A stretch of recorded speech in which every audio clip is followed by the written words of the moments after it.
Ayon naman sa Pag-asa, may mga ginawa silang pagbabago sa pagbibigay ng babala kapag may paparating na bagyo. Isa na rito ang pagdaragdag ng panglimang kategorya o ang Super Typhoon. Pagdating sa warning na sa Tropical Cyclone Warning System. Ngayon, ang kategorya ng Super Typhoon, dati more than 220 km per hour, ngayon ay 185 km per hour and more. May pinagbasehan yan. Pinagbasehan natin sa ibang agency na hindi halos nakakalayo yung kategorya ng Super Typhoon. And then, yung sa pagdating ng signal, dati hanggang signal number 4.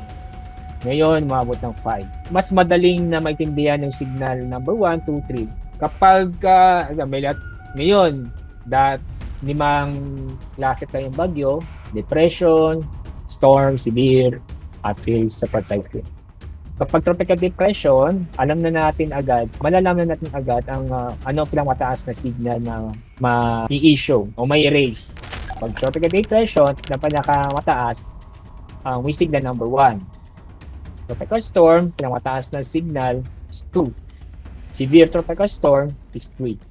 Typhoon 4, pinakamataas, super typhoon 5.